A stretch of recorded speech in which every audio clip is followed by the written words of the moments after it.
제가 기도하고 시작하겠습니다. 사랑해 주님 감사합니다. 오늘도 주와 함께 하루를 시작하기 위해 주님 앞에 은혜를 간구합니다. 주님, 오늘 하루를 살아가는 삶의 목적이 주님 안에서 온전히 이루어지게 하여 주시옵고, 하나님의 선하신 목적을 또한 하나님의 말씀을 통해서 선한 방법으로 이루어가게 하여 주시옵소서. 예수님의 이름으로 감사드리며 기도드립니다. 아멘. 말씀 봉독하겠습니다. 오늘 본문 말씀은 사무엘하 11장 1절부터 13절까지의 말씀입니다. 사무엘하 11장 1절부터 13절까지의 말씀입니다. 우리 다 함께 한 목소리로 합독하겠습니다. 그가 돌아와 왕들이 출전할 때가 되매 다윗이 요압과 그에게 있는 그의 부하들과 온 이스라엘 군대를 보내니 그들이 암몬 자손을 멸하고 랍바를 에워쌌고 다윗은 예루살렘에 그대로 있더라. 저녁 때 다윗이 그의 침상에서 일어나 왕궁 옥상에서 거닐다가 그곳에서 보니 한 여인이 목욕을 하는데 심히 아름다워 보이는지라. 다윗이 사람을 보내 그 여인을 알아보게 하였더니 그가 아뢰되 그는 엘리암의 딸이요 햇사람 우리아의 아내 밧세바가 아니니까 하니 다윗이 전령을 보내어 그 여자를 자기에게로 데려오게 하고 그 여자가 그 부정함을 깨끗하게 하였으므로 더불어 통침하매 그 여자가 자기 집으로 돌아가니라. 그 여인이 임신함에 사람을 보내 다윗에게 말하여 이르되 내가 임신하였나이다 하니라. 다윗이 요압에게 기별하여 햇사람 우리아를 내게 보내라 하매 요압이 우리아를 다윗에게로 보내니 우리아가 다윗에게 이르매 다윗이 요압의 안부와 군사의 안부와 싸움이 어떠했는지를 묻고 그가 또 우리아에게 이르되 내 집으로 내려가서 발을 씻으라 하니 우리아가 왕궁에서 나가매 왕의 음식물이 뒤따라 가니라. 그러나 우리아는 집으로 내려가지 아니하고 왕궁 문에서 그의 주위 모든 부하들과 더불어 잔지라. 어떤 사람이 다윗에게 아뢰되 우리아가 그의 집으로 내려가지 아니하였나이다. 다윗이 우리아에게 이르되 내가 길 갔다가 돌아온 것이 아니냐 어찌하여 내 집으로 내려가지 아니하였느냐 하니 우리아가 다윗에게 이르되 언약궤와 이스라엘과 유다가 야영 중에 있고 내 주 요압과 내 왕의 부하들이 바깥들에 진치고 있거늘 내가 어찌 내 집으로 가서 먹고 마시고 내 처와 같이 자리이까 내가 이 일을 행하지 아니하기로 왕의 살아계심과 왕의 혼에 살아계심을 두고 맹세하나이다 하니라. 다윗이 우리아에게 이르되 오늘도 여기 있으라. 내일은 내가 너를 보내리라. 우리아가 그날에 예루살렘에 머무니라. 이튿날 다윗이 그를 불러서 그로 그 앞에서 먹고 마시고 취하게 하니 그 저녁 때에 그가 나가서 그의 주위 부하들과 더불어 침상에 눕고 그의 집으로 내려가지 아니하니라. 아멘.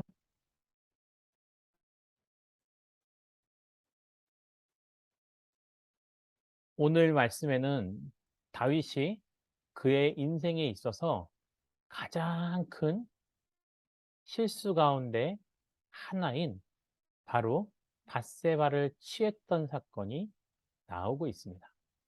오늘 본문의 시작은요. 큰 승리를 마치고 예루살렘으로 돌아온 상황에 대해서 먼저 설명하고 있습니다. 이와 같은 이유는요.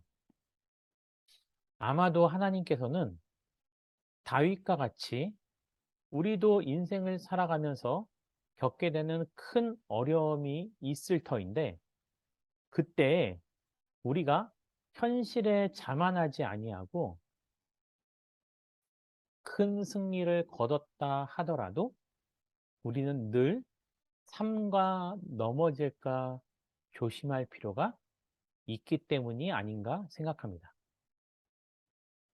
이러한 경험은요, 사실 광야를 지나오면서 하나님의 은혜로 말미암아 여리고성을 함락했던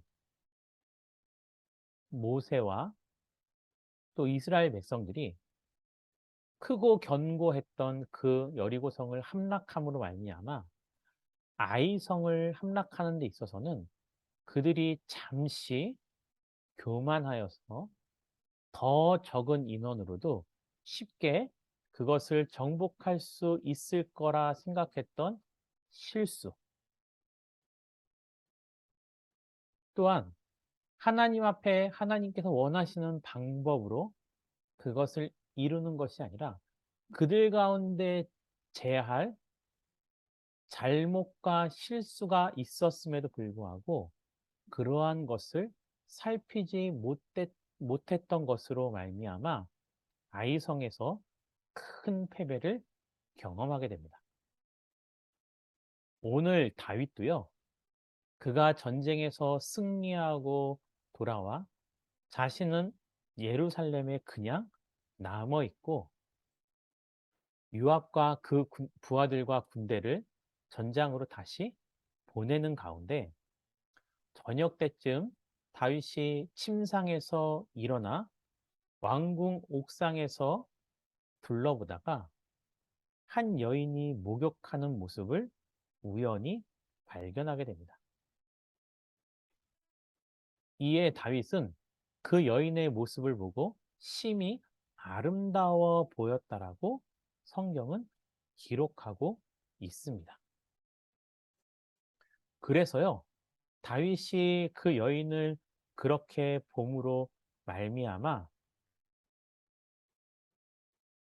다윗 마음 가운데는 큰 유혹이 생깁니다.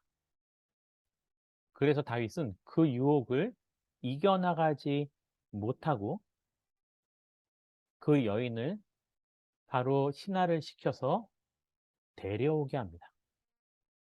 그 여인은 바로 햇사람 우리아의 아내 밧세바였습니다.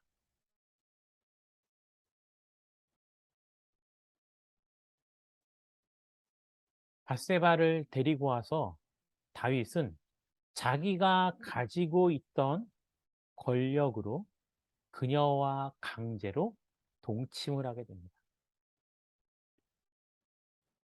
그리고 그 여인은 임신을 하게 되고 그 임신한 사건을 밧세바는 다윗을 찾아와 말을 하게 됩니다. 이에 다윗은요, 자신의 실수와 잘못을 사과하거나 돌이키기보다는 그 실수와 죄를 덮기 위해서 합리화하기 위해서 꾀를 부리게 됩니다. 그래서 다윗은 요압을 시켜서 밧세바의 남편 햇사람 우리아를 데리고 오게 합니다. 이에 전장에 나가 있던 우리아를 다윗에게 데려오자 다윗은 그에게 안부를 묻고 그에게 명령을 합니다. 왜냐하면 남편이 없는 상태에서 전시 상황에서 그 아내가 남편과 동침하지도 않았음에도 불구하고 그 아내가 임신을 하게 되면 많은 사람들한테 의심을 받기 딱 좋은 상황이었기 때문입니다. 그래서 다윗은 자기의 죄를 덮기 위해서 우리아에게 명령을 하게 되는 거죠. 그리고 미안해서일까요? 자신의 잘못을 그런 것으로 인해서 덮을 수 있다고 착각을 해서일까요? 우리아에게 집에 가서 쉬라고 말하면서 그에게 다윗은 선물을 보내게 됩니다. 왕이 내려준 음식을 보냈으니 우리아는 그의 가족들은 얼마나 기뻤을까요? 우리는 이 대목에서요, 우리의 모습을 한번 돌아볼 필요가 있습니다. 나의 실수와 잘못을 그 사람한테 올바로 고백하고 용서함을 받기보다는 물질적인 것과 그 사람의 환심을 사서 그 과오를 덮으려고 한다면 과연 그것으로 자신의 잘못이 사해질 수 있는 것일까? 한 번쯤은 생각해 봐야 합니다. 다윗은 우리아의 아내를 취한 잘못을 범했을 뿐만이 아니고 우리아에게 자신의 과오를 덮기 위해 마치 자기는 자신의 잘못을 다 해결한 것 마냥 그에게 귀한 선물을 보냈지만 이 선물은 결국 자신의 양심과 하나님 앞에서 자기의 믿음을 저버리는 것과 마찬가지의 일을 재차 반복하게 됩니다. 이러한 다윗의 본심을 알았는지 몰랐는지는 성경을 통해서 알 수는 없습니다. 하지만 우리아는 집으로 내려가지 아니하고 왕궁 문에서 그의 부하들과 함께 그곳에서 잠자리를 청하게 됩니다. 이 소식을 다윗이 듣고 나서 다시 우리아를 부르게 됩니다. 이 상황 속에서 우리아의 왕이었던 다윗의 행동과 우리아의 행동은 완전히 상반된 모습을 보이게 됩니다. 다윗은 자기의 잘못을 덮기 위해서 전장에서 열심히 싸우던 우리아를 불러내고 그를 속이고 집에 가서 아내와 동침하도록 유도를 했지만 우리아는 자신과 함께 싸웠던 군인들이 아직도 전장에 있었기 때문에 집에 가서 먹고 마시는 것을 도무지 할 수 없었던 것이죠. 그래서 그로 인해서 우리아는 집에 가서 먹고 마시는 것뿐만이 아니라 처와 잠자리를 할 수 없다라고 말을 하고요. 거기에 더 나아가서는 우리아는 바로 왕에게 자신의 결심을 말하게 됩니다. 내가 결단코 이 전시 상황에 그렇게 할 수 없다라고 고백을 하게 되는 거죠. 이러한 어떻게 보면 신하의 충직한 모습의 고백을 들었던 다윗은 그 나라를 위해 헌신하고 하겠다고 말했던 우리아의 모습을 보고 원래 정상적인 상황이라면 기뻐할 수 있어야 되고 그의 그러한 각오에 대해서 더 많은 상을 주었어야 할 것입니다. 하지만 다윗은 자기의 잘못을 덮기 위해서 그러한 한 번의 상황으로 인해서 마음을 고쳐먹기보다는 재차 우리아에게 명령을 하게 됩니다. 다시 집으로 가서 아내와 함께 시간을 보내라는 거죠. 그리고 그렇게 하기 위해서 다윗은 더 상황을 몰아가게 됩니다. 다윗이 일부러 우리아에게 술을 먹이고 잔뜩 취하게 만들었다는 인사불성이 되어서 정신을 차리지 못했을 때 우리아를 집으로 보내어 그의 아내와 동침하게 한 후 자기의 잘못을 덮으려고 했지만 우리아는 그렇게 술에 취하고도 자신의 집으로 내려가지 않고 여전히 그 군사들과 함께 성문 앞에서 누워서 잠을 자는 충직한 모습을 보여주게 됩니다. 오늘 이 말씀을 통해서 우리가 깨달아야 될 또 하나의 사건이 있습니다. 나의 권위 아래 있다 하더라도 그 사람이 나보다 더욱더 신실하게 충성되이 하나님을 섬기며 희생할 수 있다라는 것입니다. 권위자라고 해서 모든 것에 있어서 실수가 없는 것은 아니라는 거죠. 그때 내 권위 아래 있는 그 사람의 충직한 모습을 우리는 온전히 받아들일 수 있고 그에 대해서 더욱더 독려하며 칭찬할 수 있어야 되는데 결국 권위자가 자기의 권위 아래 있는 사람을 그 권위로서 억누르려고 할 때 그 권위주의는 어디서 나오냐면요. 자신의 실수와 자신의 과오에서 나올 수밖에 없다라는 거죠.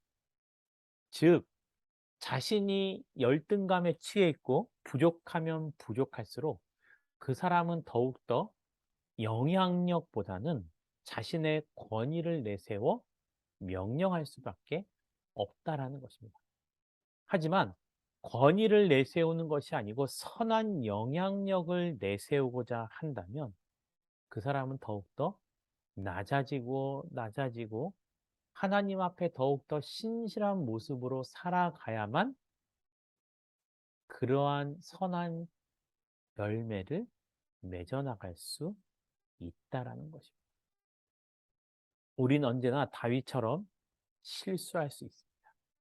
오늘 이 말씀이 기록된 이유는 누구나 다 다윗과 같은 실수를 범할 수 있을진데, 아니, 다윗처럼 큰 죄악이 아니어도 또는 다윗보다 더 큰 죄악 가운데 빠지더라도 우리는 그 사건을 통해서 빨리 돌이켜서 회개하며, 즉 정직한 마음으로 이 세상을 살아가면 하나님 앞에 책망보다는 칭찬을 더욱더 받을 수 있다라는 것입니다. 오늘 함께 오늘 말씀을 기억하면서 자유롭게 기도하고 마치도록 하겠습니다. 이렇게 기도하겠습니다. 유혹을 믿음으로 이겨나가는 삶을 살게 해달라. 또한 자신의 잘못을 인정하고 돌이키는 그런 선한 삶을 살게 해달라. 교회를 위해 기도하겠습니다. 가정과 교회와 세상을 더욱더 아름답게 만들어 나가는 그러한 믿음의 공동체가 되게 해달라고, 우리 성도들의 삶이 되게 해달라고 이 시간 다 함께 들으신 말씀을 기억하시면서 기도하고 마치겠습니다. 기도하겠습니다. 산을 내려오는 바람과 같이 우리에게 불어온 그 하늘의 이야기, 다친 우리 마음 자유케 하던 그 나사렛에서 한 목수의 이야기, 나와 같은 이도 복이 있다던 이전엔 한 번도 듣지 못한 이야기, 우리 이마에 맺혀있는 땀들 진저리 쓰다듬던 예수님의 이야기, 메마른 땅 위에 내리는 비처럼 흐르는 내 땀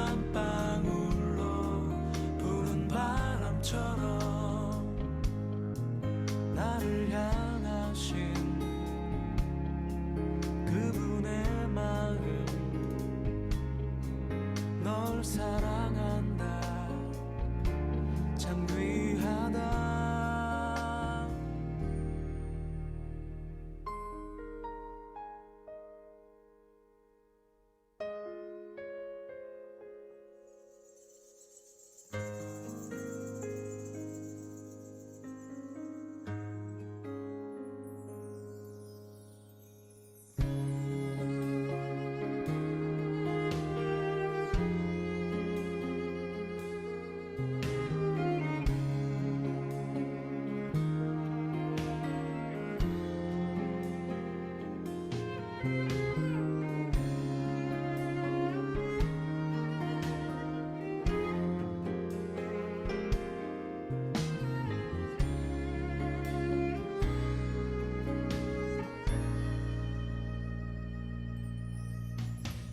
메마른 땅 위에 내리는 비처럼 흐르는 내 땀방울로 부른 바람처럼 나를 향하신 그분의 마음 널 사랑한다 참 귀하다 나와 같은 이도 복이 있다던 이전엔 한 번도 듣지 못한 이야기 와서 나의 마음 자유케 하던 그 나사렛에서 온 한 목수의